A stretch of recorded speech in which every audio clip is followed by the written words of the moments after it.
दोपहर 2 बजे के समाचारों में आप सभी का स्वागत है। आपके साथ मैं हूं पूजा पांडे। समाचारों का रुख करेंगे, लेकिन सबसे पहले हेडलाइंस। जम्मू कश्मीर विधानसभा में पहलगाम आतंकी हमले में 26 पर्यटकों के नरसंहार पर प्रस्ताव पेश। सभी दलों ने केंद्र सरकार के कदमों का किया पूर्ण समर्थन। आतंकवादी घटना को कश्मीरियत के चरित्र पर बताया बड़ा हमला। 16 पाकिस्तानी यूट्यूब चैनल पर बैन लग चुका है। समा टीवी, जियो न्यूज सहित 16 पाकिस्तानी यूट्यूब चैनल प्रतिबंध। साथ ही फेसबुक और इंस्टाग्राम पर भी नजर रखी जा रही है। नेपाल सीमा से सटे जिलों में अवैध कब्जों पर योगी सरकार का बड़ा एक्शन। 25 से 27 अप्रैल के बीच हुए विशेष अभियान में सैकड़ों अवैध निर्माण ढाए गए।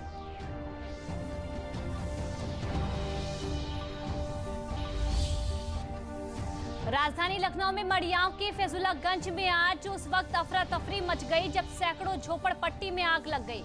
कड़ी मशक्कत के बाद आग पर काबू पाया गया। और कौशांबी मिट्टी का टीला ढहने से बड़ा हादसा हुआ। टीले में दबकर 5 लोगों की मौत, 3 लोग हादसे में घायल। सभी को जिला अस्पताल ले जाया गया। सीएम ने मृतकों के परिजनों के प्रति संवेदना व्यक्त की है। और अब समाचार विस्तार से देखते हैं। पहलगाम आतंकी हमले के मद्देनजर आज जम्मू कश्मीर विधानसभा का 1 दिवसीय विशेष सत्र बुलाया गया। सभी विधायकों ने 22 अप्रैल को हुए आतंकी हमले में मारे गए 26 लोगों को श्रद्धांजलि दी और उनकी आत्मा की शांति के लिए 2 मिनट का मौन भी रखा।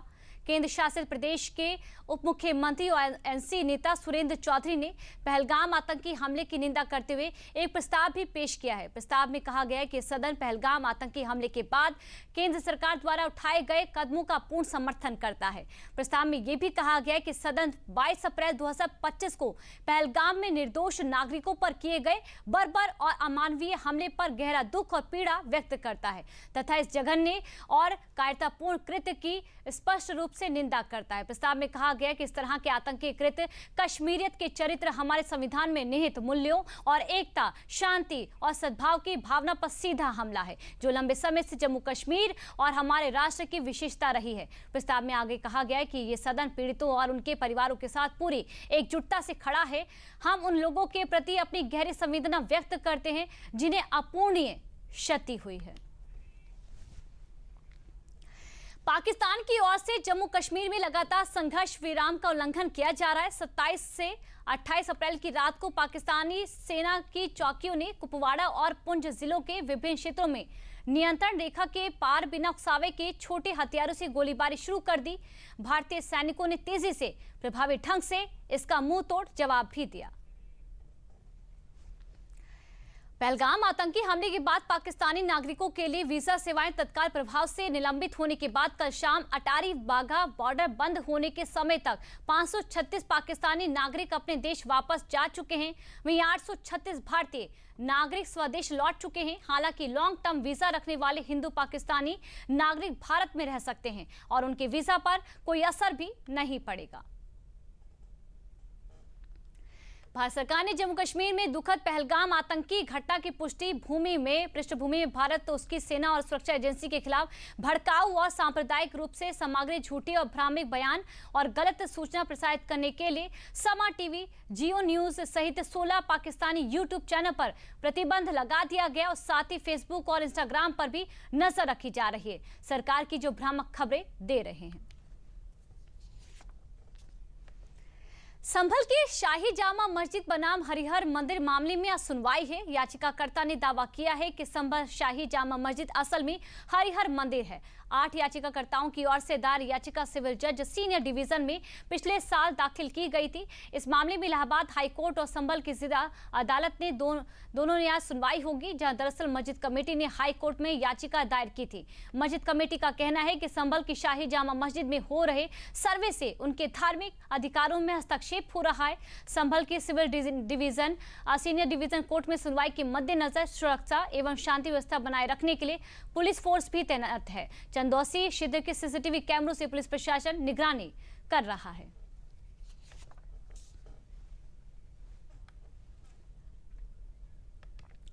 योगी आदित्यनाथ सरकार ने उत्तर प्रदेश में भारत नेपाल सीमा से सटे जिलों में अवैध कब्जों और बिना मान्यता संचालित धार्मिक संस्थानों के खिलाफ जोरदार कार्रवाई शुरू कर दी है। 25 से 27 अप्रैल के बीच हुए विशेष अभियान में कई जिलों में बड़ी तादाद में अतिक्रमण हटाए गए हैं। सरहद की बेशकीमती जमीन पर इन लोगों ने लंबे समय से अवैध रूप से कब्जा जमाया हुआ था, जिन्हें अब सरकार ने मुक्त कराने का अभियान छेड़ा है। सरकारी जमीन पर बनी कई मस्जिदें और मदरसे भी हटाए गए हैं। बहराइच, श्रावस्ती, सिद्धार्थनगर, महाराजगंज और बलरामपुर में अवैध प्रकार से कब्जे वाली जमीनों पर गाज गिरी है। योगी सरकार ने स्पष्ट किया है कि नेपाल सीमा के 10 किलोमीटर दायरे में किसी भी प्रकार के अवैध कब्जे, धार्मिक या शैक्षणिक संस्थान के अवैध संचालन को बर्दाश्त नहीं किया जाएगा। प्रशासन को निर्देश दिए गए हैं कि चिन्हित अतिक्रमणों को शीघ्रता से हटाया जाए और नियमित मॉनिटरिंग भी की जाए। पहलगाम हमले में गलत टिप्पणी करने से चर्चा में आई नेहा सिंह राठौड़ के खिलाफ हजरतगंज थाने में मुकदमा दर्ज किया गया है। मामले में राष्ट्रीय कवि अभय प्रताप सिंह ने तहरीर दी थी, उसी आधार पर 11 धाराओं में मुकदमा दर्ज हुआ है। इस मामले में डीसीपी सैंडल आशीष श्रीवास्तव ने बताया कि शिकायतकर्ता अभय कुमार सिंह अपने आवेदन के साथ आए थे कि नेहा सिंह राठौड़ के नाम से संचालित एक ट्विटर हैंडल का इस्तेमाल ऐसे ट्वीट भेजने के लिए किया गया है जो समाज के नैतिक ताने बाने को तोड़ रहे हैं। उस ट्विटर हैंडल यूजर के खिलाफ बीएनएस के संबंधित धाराओं में एफआईआर दर्ज की गई है। फिलहाल जांच चल रही है और हम जरूरी कार्रवाई भी करेंगे।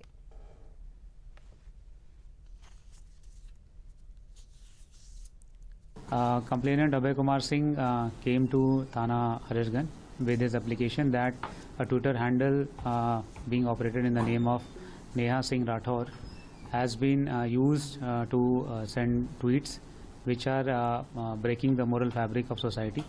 FIR has been registered in respective sections of BNS against that Twitter handle user. Investigation is currently going on and we'll do the needful. Chardham यात्रा आधिकारिक तौर पर 30 अप्रैल से शुरू होगी। इस संदर्भ में तमाम तैयारियां भी की जा रही है। रविवार को मुख्यमंत्री पुष्कर सिंह धामी ने मुख्य सेवक भंडारा के लिए चारों धामों में जाने वाले सेवादारों की टीम को हरी झंडी दिखाकर टीम को रवाना किया। देखिए रिपोर्ट।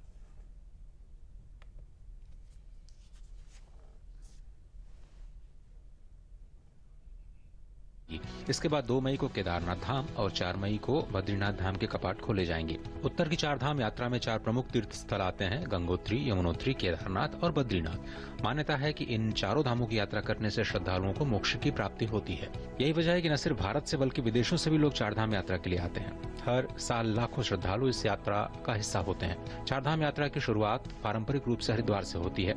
सबसे पहले श्रद्धालु यमुनोत्री धाम जाते हैं, फिर गंगोत्री, उसके बाद केदारनाथ और अंत में बद्रीनाथ। 4 धाम यात्रा हरिद्वार, ऋषिकेश या देहरादून से शुरू की जा सकती है। हर साल शासन 4 धाम यात्रा की पूरी तैयारियां करता है ताकि यात्रा के दौरान श्रद्धालुओं को किसी भी तरह की परेशानी न हो। इस साल भी यात्रियों की सुविधा और सुरक्षा के पर्याप्त प्रबंध किए जा रहे हैं। आगामी 30 अप्रैल से 4 धाम यात्रा का विधिवत प्रारंभ हो जाएगा और उसके परिप्रेक्ष्य में पुलिस की जो तैयारियां हैं उसकी समीक्षा हम लोग लगातार कर रहे हैं और फाइनल स्टेज पे हम लोग ऑलमोस्ट सभी तैयारियां कर चुके हैं। हमारे सुरक्षा के जो प्रबंधन है वो किया गया है, साथ में सीसीटीवी फुटेज का भी हम लोगों के द्वारा प्रॉपर कवरेज लिया गया है। इसके साथ ही जो ट्रैफिक मैनेजमेंट के लिए हम लोग ड्रोन्स का भी उपयोग करने जा रहे हैं और अगर ट्रैफिक का दबाव किसी क्षेत्र में ज्यादा होगा उसके लिए हम लोगों के द्वारा विशेष प्रबंधन किए जा रहे हैं ताकि हमें उसका प्रॉपर फीड लगातार मिलता रहे। मुख्यमंत्री पुष्कर सिंह धामी ने रविवार को मुख्यमंत्री कैंप कार्यालय से मुख्य सेवक भंडारा के लिए चारों धामों में जाने वाले सेवादारों की टीम को हरी झंडी दिखाकर रवाना किया। मुख्य सेवक भंडारा के तहत 4 धाम यात्रा में श्रद्धालुओं के लिए विभिन्न स्थानों पर भोजन व्यवस्था की जाएगी। इस मौके पर मुख्यमंत्री ने कहा कि 4 धाम यात्रा शुरू होने वाली है और यात्रा के लिए पूरे राज्य में उत्साह का माहौल है। 4 धाम यात्रा की तैयारियां पूरी तरह से हो चुकी हैं और लोग उत्साहित हैं। हर साल जो अलग अलग तरीके से सेवा के कार्य करते हैं, चाहे वो भंडारे के रूप में हो, चिकित्सा दल के रूप में हो, अन्य सहायता शिविर हो, यात्रा में सहयोग करने के लिए अनेक स्थानों पर लोग अपने अपने अलग अलग तरीके से काम करते हैं। सभी लोग बहुत उत्साहित हैं और ये एक तरह से बहुत बड़ा मैं कहूँ कि पर्व भी कहिए इसको और एक तरह से राज्य के लिए एक बहुत लोगों को इसका इंतजार रहता है। चारधाम यात्रा के लिए श्रद्धालु उत्तराखंड पहुंचने लगे हैं। देवभूमि उत्तराखंड देश और विश्व भर से आने वाले श्रद्धालुओं के लिए पूरी तरह से तैयार है। कौशाम्बी में मिट्टी का टीला धंसने से 5 लोगों की दर्दनाक मौत हो गई है। मरने वालों में महिलाएं और 2 किशोरी भी शामिल हैं। हादसे में कई महिलाएं घायल भी हुई हैं, जिन्हें इलाज के लिए अस्पताल में भर्ती कराया गया है। मामला कुकराच थाना क्षेत्र के टीकरडीह गांव का है। हादसे के बाद गांव में हड़कंप भी मच गया। आसपास के लोगों ने किसी तरह मिट्टी हटाकर घायलों को बाहर निकाला और इलाज के लिए अस्पताल पहुंचाया गया। घटना की सूचना मिलते ही पुलिस और प्रशासन की टीम मौके पर पहुंच गई। मृतकों के शव पोस्टमार्टम के लिए भेजे गए हैं, जबकि घायलों का अस्पताल में चल रहा है। पुलिस मामले की जांच कर रही है। मुख्यमंत्री योगी आदित्यनाथ ने मृतकों के परिजनों के प्रति संवेदना भी व्यक्त की है।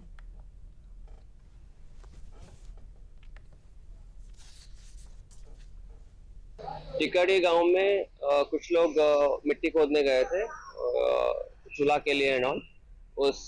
जब वो खोदने गए थे तो मिट्टी में धंस गए। 5 लोग मृतक हुए और 4 लोग घायल हैं और 5 लोगों का हम लोगों ने टीम लगा दी। सारा डिटेल लेके उनको कृषक दुर्घटना योजना में कवर भी कर लेंगे और जो मृतक है उनकी सारी पूरी सहायता की जाएगी और पूरा इलाज हमारी सरकारी योजनाओं से उनको कवर किया जाएगा। पहलगाम में हुए आतंकी हमले के विरोध में फतेहपुर जिले में रविवार को बंदी का व्यापक असर रहा। जनपद के खागा, बिंदकी व सदर तहसील क्षेत्र की सभी सराफा, कपड़ा, दवा, चाय, नाश्ता, होटल, ढाबा समेत अन्य दुकानें बंद रही। व्यापारियों ने भ्रमण कर आतंकवाद के खिलाफ नारेबाजी भी की। सभी व्यापार मंडल, विश्व हिंदू परिषद, बजरंग दल व अनेक समाज सेवी संगठनों द्वारा पूर्ण बंदी कराई गई।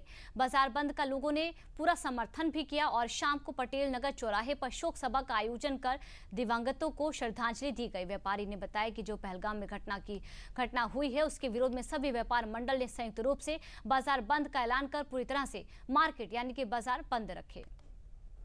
अप्रैल को जो पहलगाम नरसंहार हुआ है उस संदर्भ में समस्त व्यापार मंडल के लोगों ने, समस्त सामाजिक संगठनों ने और तमाम अन्य संगठनों ने पुरजोर समर्थन करते हुए बंदी को सफल बनाया है और संकेत दे दिया है कि हम सब भारतवासी एक हैं। ये बंदी किसी जात की नहीं है, ये बंदी किसी धर्म की नहीं है, न किसी वर्ग की है, न हिंदू की न मुसलमान की है। आतंकियों द्वारा जो हत्याकांड किया गया उसके विरोध में संयुक्त व्यापार मंडल ने बाजार बंद का ऐलान किया।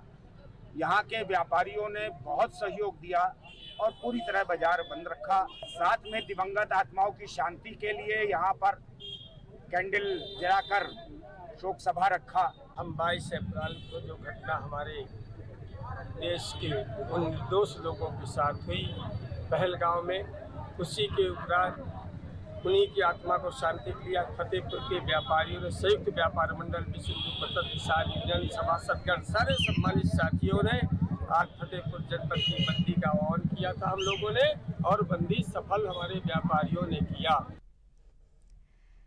फिरोजाबाद में एक नई पहल करके आतंकवाद एवं उसको बढ़ावा देने वालों को मुंह तोड़ जवाब देने का काम किया गया। यहाँ हिंदू, मुस्लिम, सिख सभी धर्म के गुरुओं, व्यापार संगठन, शिक्षाविद एवं बुद्धिजीवी वर्ग की सामूहिक बैठक हुई और सभी लोगों ने प्रेस से रूबरू होकर देश में आतंकवाद और बदनामी फैलाने वालों और उनकी मदद करने वालों के खिलाफ सख्त कार्रवाई की मांग की गई और देशवासियों से आपसी भाईचारा, सौहार्द बनाए रखने की अपील करते हुए कहा कि हमें आतंकवादियों के मंसूबों को कामयाब नहीं होने देना है।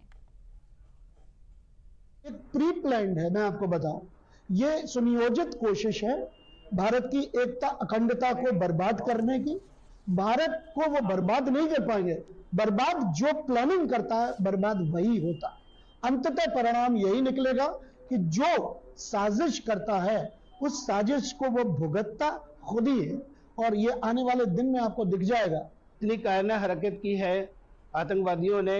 आज हम लोग पूरा देश रोष में है और जिन परिवारों के मेंबर आज इस साल से चले गए हैं, शहीद हुए हैं, आज हमारा पूरा समाज, पूरा देश उनके साथ में संवेदना रखता है, दुख प्रकट करता है। आप देखिए दिल्ली में, बम्बई, बड़ी बड़ी सिटियों में कितने मुस्लिम भाई इस बात का विरोध कर रहे हैं कि ये बहुत गलत हुआ, इससे ज्यादा गलत हो नहीं सकता। हमारे हिंदुस्तान में नहीं, पूरा विश्व भारत के साथ खड़ा हुआ, सारे देश भारत के साथ खड़े हुए हैं और इसका परिणाम, सारी तैयारियां हो चुकी है और इसका परिणाम इनको जल्दी से जल्दी भुगतना पड़ेगा कईयों के नाम आए, उनके मकान, उनकी जगह नेस्तनाबूद कर दिए गए।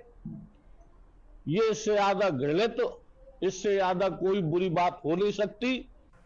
सर्वधर्म का जो वार्ता थी वो ये सोच के की गई थी कि जो पहलगाम में घटना हुई है, जिस तरह से पहलगाम में आतंकवादियों ने टूरिस्टों के धर्म जानकर, उनके नाम जानकर, उनसे कलमा पढ़वाकर जो हत्याएं की हैं, उससे जो देश में एक माहौल पैदा हुआ है, उसको देखते हुए भाईचारे के उद्देश्य से ये कार्यक्रम किया गया है। वाराणसी एक धार्मिक नगरी है। विश्व की सबसे प्राचीन नगरी होने का गौरव भी इससे प्राप्त है। यहाँ पर धार्मिक कुंड की संख्या सैकड़ों में है, जिनका जल प्रदूषित हो चुका है। नगर निगम ने इसके जल को स्वच्छ करने के लिए बबल तकनीकी का उपयोग किया है। इसमें पानी को बबल तकनीक के जरिए दूषित बैक्टीरिया और गंदगी से मुक्त किया जाता है, जिससे जलचर इस पानी में सुरक्षित अपना जीवन जी सकते हैं और पानी भी धार्मिक उपयोग में लाया जा सकता है। कुंडों को सजाया और संवारा भी जा रहा है।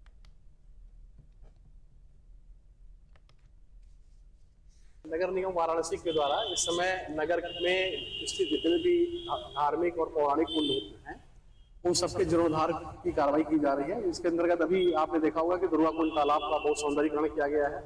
वहाँ पर भी काफी समस्याएं थी, उसका निस्तारण किया गया। आज वहाँ पे सब सारी सुविधाएं वहाँ उपलब्ध हो गई हैं, पानी स्वच्छ हो गया है। इसी क्रम में आज आप यहाँ पे संकुल धारा तालाब पे खड़े हैं। यहाँ पे बबल तरीके से एक नई तकनीक है, उसके तरीके से इसको भी सौंदर्यीकरण कराया जाने की कार्रवाई की जा रही है।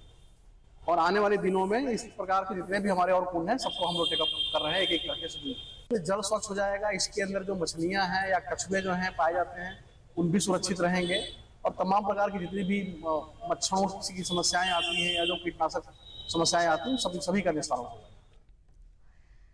चलिए आगे बढ़ते हैं। राजधानी लखनऊ में मड़िया के फैजुल्लागंज सेकंड में आग उस वक्त अफरा तफरी मच गई जब सैकड़ों झोपड़ी पट्टी में आग जल लग गई और आग लगने की सूचना पर स्थानीय निवासियों ने पुलिस और फायर ब्रिगेड को जानकारी दी। मौके पर पुलिस और फायर ब्रिगेड पहुंचकर राहत बचाव कार्य में जुट गई। कड़ी मशक्कत के बाद आग पर काबू पाया गया। जनहानि की कोई सूचना अभी नहीं है। सपा के राज्यसभा सांसद रामजी लाल सुमन की काफिले को अलीगढ़ में करणी सेना और क्षत्रिय समाज के विरोध का सामना करना पड़ा है, जहां विरोध करने वालों ने काले झंडे दिखाए और काफिले पर टायर फेंके। काफिले की गाड़ियां आपस में टकरा गई, जिससे कई कार्यकर्ता घायल हो गए। रामजी लाल सुमन का काफिला बुलंदशहर के सुनहरा गांव में हुए दलित समाज के 4 लोगों के मर्डर की घटना के बाद वहां जानकारी लेने जा रहा था। काफिले को गभाना टोल पर पुलिस ने रोका और रामजी लाल सुमन को वापस भेज दिया गया।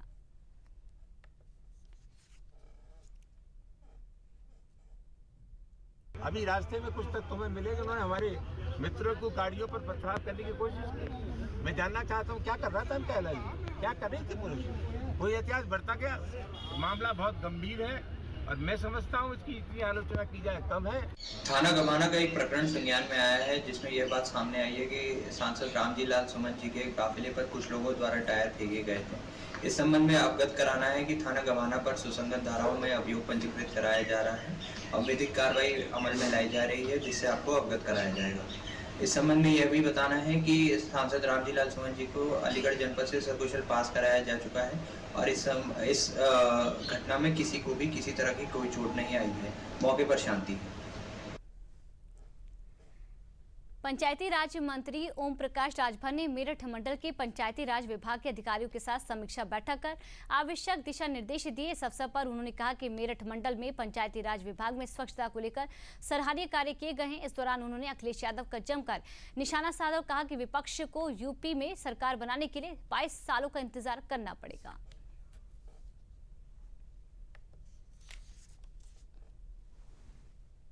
आज मेरठ मंडल के जिला पंचायत और अल्पसंख्यक कल्याण विभाग की समीक्षा बैठक और पिछले कार्यों की समीक्षा और आगे जो काम होने हैं उसी पर समीक्षा बैठक।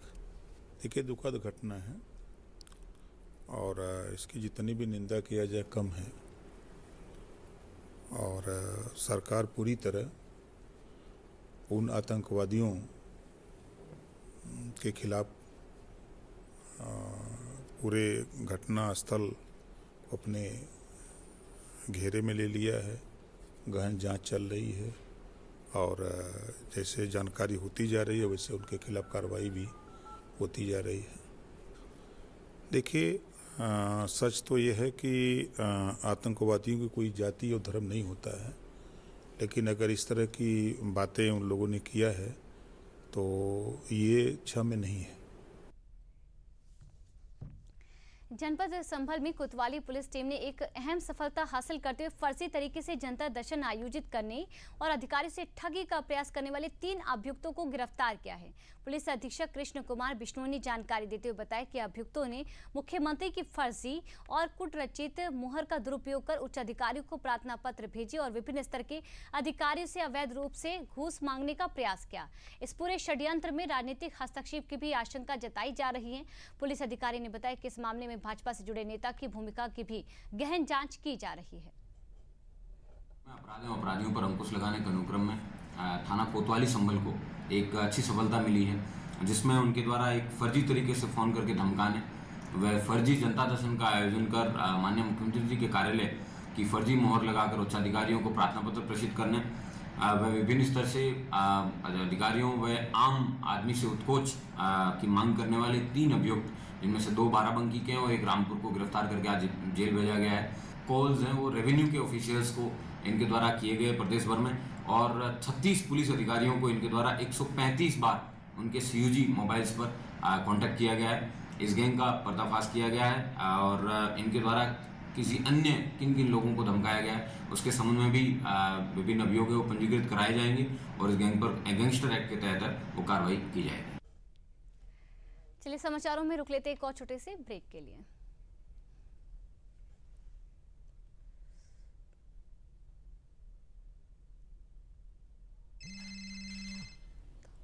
पुलिस मिस सीमा जी, अभी पुलिस स्टेशन आई है।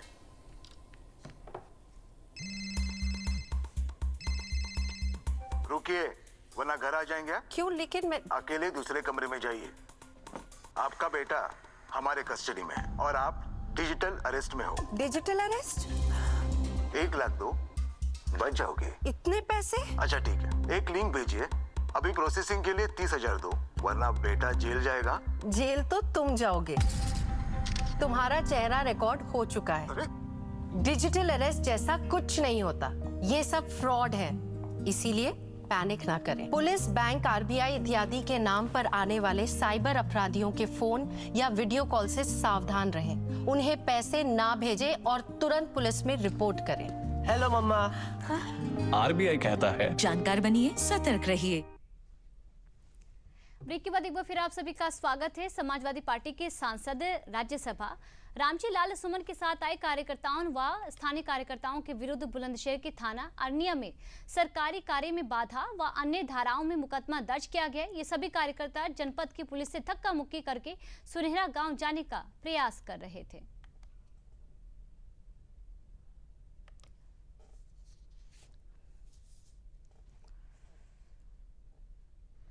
आज दिनांक 27 अप्रैल को दोपहर लगभग 2:30 बजे थाना अरनिया क्षेत्र स्थित बुलंदशहर अलीगढ़ सीमा पर माननीय सांसद समाजवादी पार्टी श्री रामजी लाल सुमन अपने 15-20 कार्यकर्ताओं के साथ पहुंचे, जहां मौजूद पुलिस कर्मियों के द्वारा उन्हें बताया गया कि सर पहले भी आपको सूचना दी जा चुकी है कि आपके जनपद बुलंदशहर स्थित सुनहला ग्राम थाना कोतवाली देहात जाने पर वहां पर कानून व्यवस्था की स्थिति खराब हो सकती है।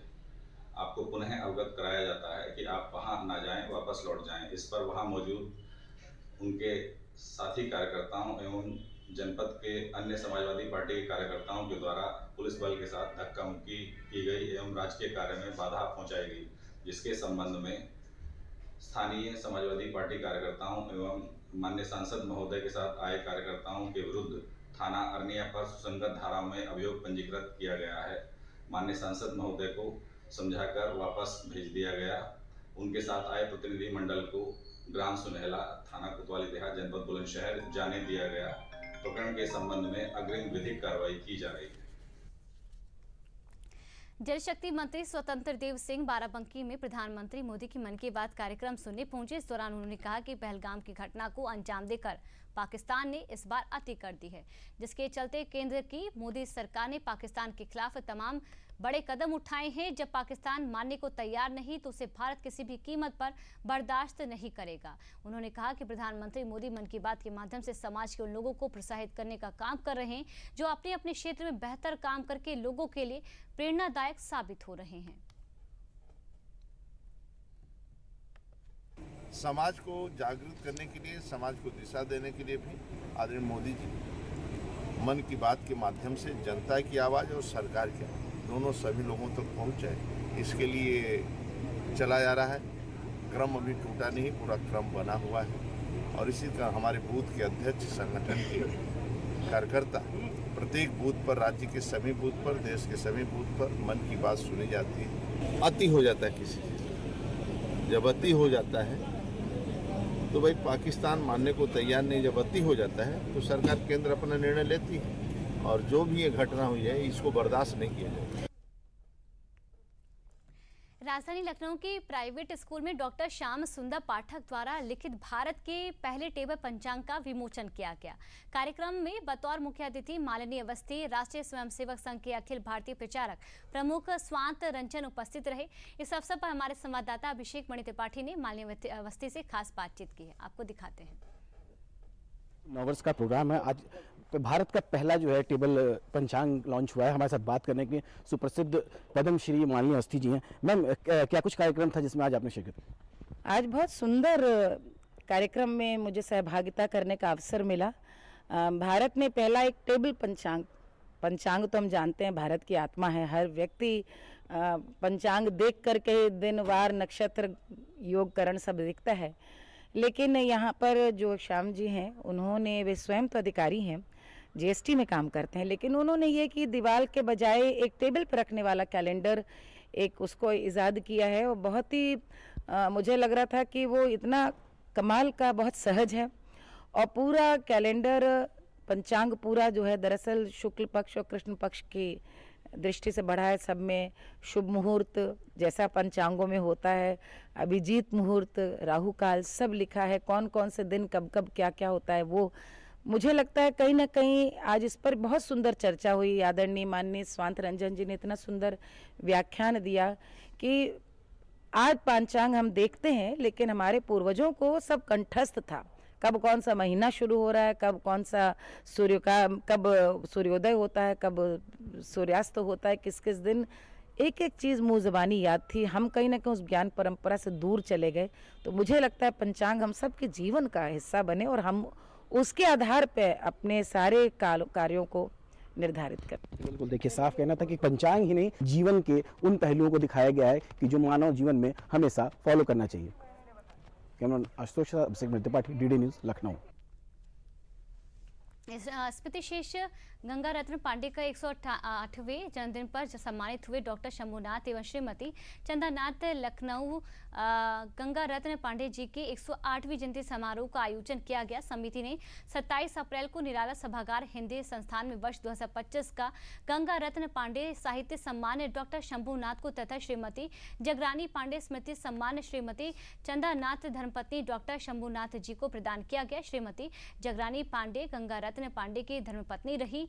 सम्मान में दोनों जन को शॉल, पुष्पमाला, स्मृति चिन्ह, सम्मान पत्र एवं घोषित राशि से अलंकृत किया गया। प्रशासनिक अधिकारी डॉक्टर शंभुनाथ पूर्व मुख्य सचिव उत्तर प्रदेश शासन एवं हिंदी संस्थान के कार्यकारी अध्यक्ष भी रहे हैं। जग मंथन करता सदा, तब उसको गंगा रत्न जैसा कोई व्यक्ति मिलता है। लोग उस समय स्वाधीनता, देश की स्वाधीनता के लिए उतरे थे और उनके प्रिय कवि जासुराज प्रिय प्रजा दुखारी, सो नृप अवश्य नरक अधिकारी और पराधीन सपनों सुख नाही कहने वाले तुलसीदास थे। या स्वयं प्रभा समुज्ज्वला स्वतंत्रता पुकारती के उद्घोषणा करने वाले जयशंकर प्रसाद थे। या फिर होगी जय हो हे पुरुषोत्तम नवीन, या सिंहों की मांग में आया है एक सियार, जागो फिर एक बार, जागो फिर एक बार कहने वाले निराला थे। समाचारों में सब फिलहाल के लिए इतना ही। नमस्कार।